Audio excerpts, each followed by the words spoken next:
Alhamdulillah wa syukurillah wa nikmatillah, la haula wa la quwata illa billah. Allahumma sholli ala sayyidina Muhammad wa ala ali sayyidina Muhammad. Hadirin sidang Idul Fitri yang berbahagia, baik yang ada di halaman Gedung Sate Provinsi Jawa Barat yang disebutnya Gazebo, maupun di halaman kantor alun-alun kecamatan dan di halaman kantor alun-alun desa dan kelurahan di seluruh Provinsi Jawa Barat.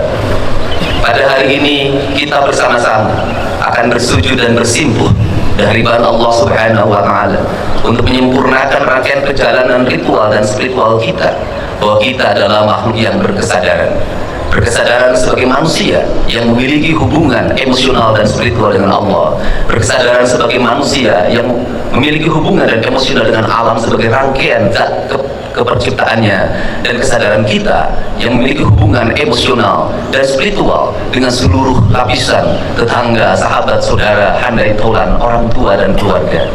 Seluruh kesadaran itu merupakan aspek historikal dan wujud pribadi kita, bahwa manusia sesungguhnya mengalami perjalanan panjang yang tidak pernah berhenti. Dalam kata orang Sunda, baik alam bihari, alam kiwari, dan alam poisu. Alam bihari para kiai menyebutnya alam roh, alam kiwari adalah alam dunia, dan alam poisu adalah alam akhir. Seluruh rangkaian itu merupakan Serang, Canggulan, 14, Jalan Gede, Sesapuan adalah kebersihan jiwa, karena jiwa yang bersihlah yang akan mampu memiliki empati pada sesama hidup. Maka tugas pemimpin sebagai Gubernur Jawa Barat hari ini adalah bagaimana membangun rasa empati antara pemimpin dengan rakyatnya, bukan dengan ucapan tetapi dengan tindakan. Maka empati itu harus dilakukan dengan melakukan tindakan-tindakan yang nyata dan terukur, dengan memiliki tanggung jawab pada 8 asnaf yang terus-menerus dalam setiap tahun kita santuni melalui zakat, infak, dan sedekah. Tetapi di balik itu, seluruh aparatur negara harus memiliki kesadaran yang kolektif bahwa kita semua adalah para pemegang kebijakan yang di dalamnya memiliki kewajiban untuk memberikan rasa aman, memberikan rasa bahagia, memberikan rasa sejahtera, bahkan mengangkat derajat mereka dalam tahapan dan tingkatan hidup yang sama, yaitu dalam diwajibkan membayar pajak. Sedangkan kita pada hari ini, para penyelenggara negara, baik eksekutif maupun legislatif, memegang kapasitas melakukan pengelolaan terhadap anggaran belanja dan pembangunan. Bagaimana anggaran itu terdistribusi untuk mewujudkan rasa adil pada 8 asnaf itu? Karena apa? Karena pada zaman Rasulullah, zakat memiliki fungsi pengelolaan negara yang dikelola oleh Baitul Mal. Sedangkan kita hari ini memiliki kedua anggaran. Yang pertama, Basnas mengelola keuangan melalui pembayaran zakat. Yang kedua, negara melakukan pengelolaan keuangan melalui APBD. Di balik itu ada infak dan ada sedekah. Sesungguhnya di Indonesia ini adalah pungutan untuk rasa adil masyarakat sangat banyak melebihi negara-negara lain. Tetapi kenapa yang menjadi problem? Justru keadilan belum terwujud, justru kemiskinan belum tertangani, justru orang-orang tidak mampu sekolah, tidak mampu membeli baju seragam, tidak mampu membeli sepatu, banyak pungutan di berbagai tempat. Sesungguhnya kita yang sholat dalam setiap daerah, alangkah malunya kita di hadapan Allah di negeri yang beriman dan beramal soleh ini, ketika pungutan negara ada, pungutan zakat ada, tetapi rasa adil belum terwujud. Berarti kita sebagai penyelenggara negara belum bisa memaknai dan memahami Islam secara paripurna.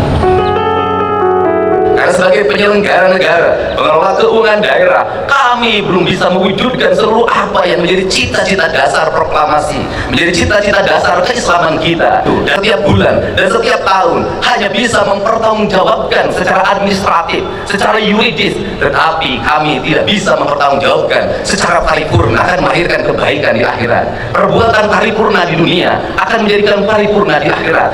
Maka pengelolaan keuangan negara itu adalah pengelolaan keuangan yang dipertanggungjawabkannya. Pemangkasan anggaran, belanja rutin pegawai diturunkan, kemudian diarahkan 70% belanja untuk kemakmuran rakyat. Itu adalah bagian dalam memahami ajaran Islam secara esensial.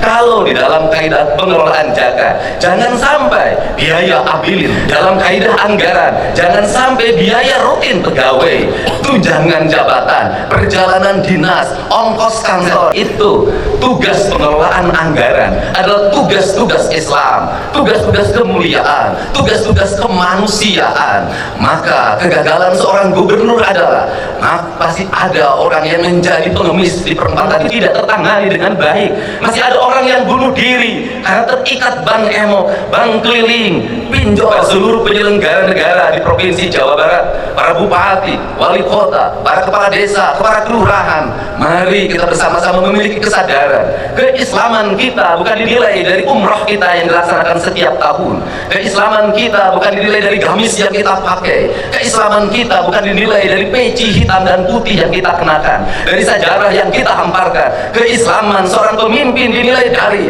senyum rakyat dalam setiap waktu, sekolah tidak mesti ngantri, senyum rakyat dalam setiap waktu makannya tepat dan bergizi, senyum rakyat dalam setiap waktu jalannya halus, senyum rakyat dalam setiap waktu pupuk tidak sangat mudah didapatkan, senyum rakyat dalam setiap waktu ketika sakit di rumah sakit negara tampil dan hadir untuk mengobatinya, yang melahirkan penuh dengan kenyamanan, bayi yang terlahir dilayani oleh para medis dengan senyuman. Maka adalah kehinaan bagi seorang pemimpin apabila di Jawa Barat masih ada orang yang meninggal, mayatnya tak bisa pulang, ditahan di rumah sakit karena belum bisa bayar atau BPJS yang nunggak, bayinya ditahan di rumah sakit karena belum bisa bayar atau BPJS yang nunggak, anak-anak tidak bisa sekolah, orang-orang miskin makan hanya dengan garam, rumah roboh atau bocor, sedangkan negara abai dalam fasilitas yang digunakan hanya untuk kepentingan pribadi, keluarga dan golongannya. Untuk itu marilah kita jadikan kesadaran 1 Syawal 1000 kesadaran kolektif, kesadaran ritual dan spiritual kita sudah sangat tinggi. Pejabat umroh ngantri, orang-orang kaya umroh ngantri, masjid-masjid Jumat penuh, mimbar-mimbar penuh, ceramah-ceramah dalam setiap waktu. Itu baik, tetapi lebih baik secara substansial adalah dana-dana yang kita miliki digunakan untuk menangani orang-orang fakir, orang-orang miskin, orang-orang yang merintih dalam setiap waktu meminta pertolongan tapi abai orang untuk menolongnya. Kesadaran itulah yang diperlukan hawa nafsu kita untuk menyerap anggaran untuk kepentingan kita. Kemudian kita mengorbankan diri kita, emosi kita, keinginan kita untuk membelanjakannya untuk kepentingan masyarakat yang lebih luas, agar kita kembali pada kesadaran Undang-Undang Dasar 1945, agar kita kembali pada kesadaran keislaman kita. Maka terakhir, andai kata sebelah kanan kita ada bangunan dengan tingkatan 6 ke atas dalam bentuk tusuk sate, dilakukan oleh pemerintah kolonial Belanda, oleh POC yang hidupnya hanya dari perkebunan teh, perkebunan karet, perkebunan Cina. Mereka mampu membangun jalan-jalan yang berkualitas, mereka mampu membangun bangunan-bangunan yang berkualitas yang masih digunakan oleh kita hari ini, mereka mampu membangun bendungan-bendungan yang berkualitas. Pertanyaannya adalah, kenapa kita yang mengklaim kaum pribumi itu tidak mampu mengelola perkebunan, jangankan membangun gedung seindah gedung sate dan longsor kekeringan. Betapa kita sebagai beragama punya rasa malu di hadapan Allah Subhanahu wa Ta'ala. Betapa kita sebagai bangsa yang berpancasila merasa malu oleh POC. Oleh POC saja kita sudah kalah dalam melakukan pengelolaan, apalagi oleh tinggalkan keegoan ritual kita.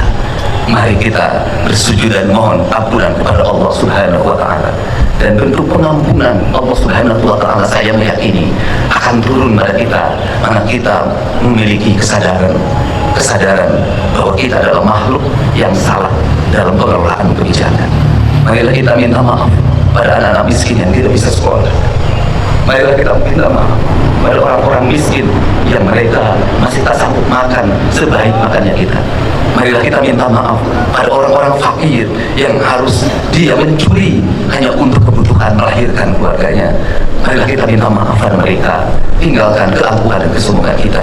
Semoga 1 Syawal 1446 Hijriah ini menjadi tahun kesadaran kita bahwa kita telah salah menjadi penyelenggara negara, dan kita akan merubah seluruh kebijakan-kebijakan itu. Dan saya menyampaikan permohonan maaf pada seluruh masyarakat Provinsi Jawa Barat apabila penyelenggaraan pemerintahan belum sesuai dengan apa yang diharapkan, apabila layanan kesejahteraan publik belum sebaik yang diharapkan. Semoga kesadaran itu menjadi kesadaran emosional, kesadaran spiritual, kesadaran moral, emosional dan spiritual. Dalam istilah orang Sunda disebutnya budi pekerti. Semoga kita masuk dalam kaidah yang tidak lagi geni secara intelektual, tetapi wallahu muwaffiq ila aqwamit thoriq. Assalamualaikum warahmatullahi wabarakatuh.